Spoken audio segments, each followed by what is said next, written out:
Pues este es el vídeo en el que os voy a explicar un poquito el informe que os resumí en el vídeo anterior. Lo más importante era que el parénquima estaba bien. El parénquima es el tejido cerebral, no había masa cerebral dañada, así pues una preocupación menos, y que lo que sí estaba destruido serían las uniones entre esas neuronas. La hernia subfalcina también era un poco preocupante porque había desviado 7 milímetros la línea media, y eso es mucho en un cerebro, como 1 centímetro casi. Aquí hay que explicar que una de las partes del cerebro que se llama circunvolución cingulada es la que se encuentra entre la corteza y el sistema límbico. Pues esa es la parte que, por así decir, se ha herniado, así que tenemos afectación de la zona límbica.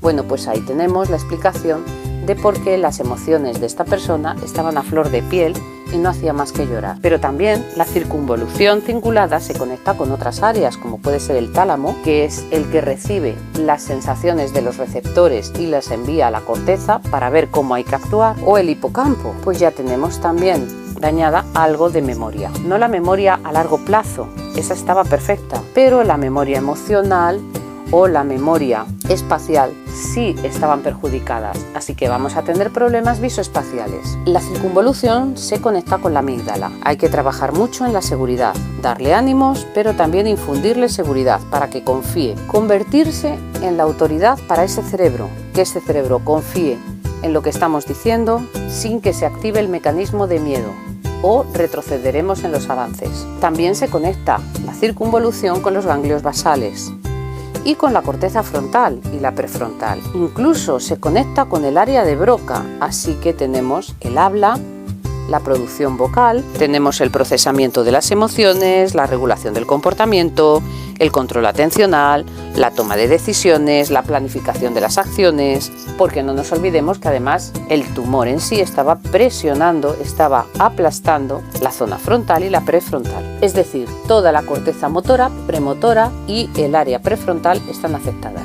Si unimos la presión de la lesión y el edema que han provocado el efecto de masa del que hablaba el informe, es decir, que han comprimido las zonas, tenemos un cóctel perfecto entre síntomas motores, emocionales y funciones ejecutivas. La persona recibe estímulos, de hecho esta persona tenía sensaciones.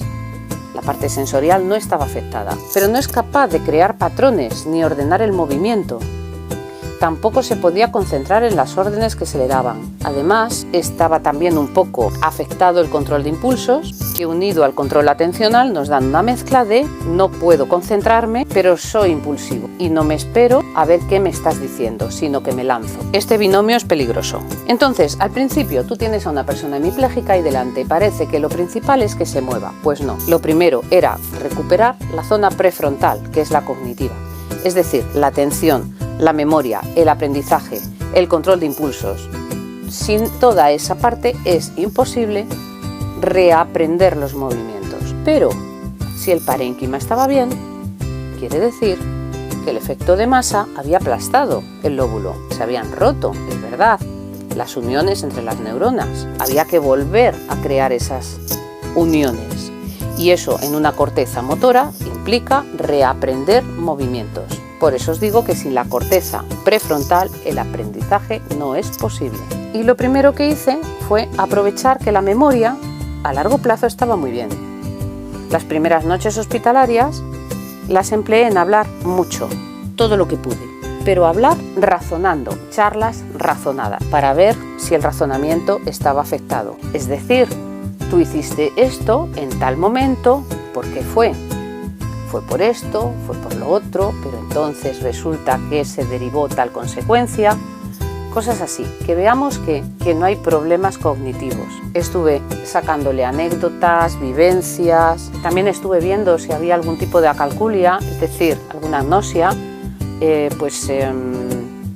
recordando números de teléfono, sumando cifras, siempre aplicados estos ejercicios a experiencias vividas. No quiero que este vídeo sea muy largo, entonces en próximos vídeos os iré dando ideas de los ejercicios que yo iba haciendo con esta persona, pero despacito, poco a poco, porque es un trabajo de muchos meses, es muy complejo y aún seguimos en proceso de mejora.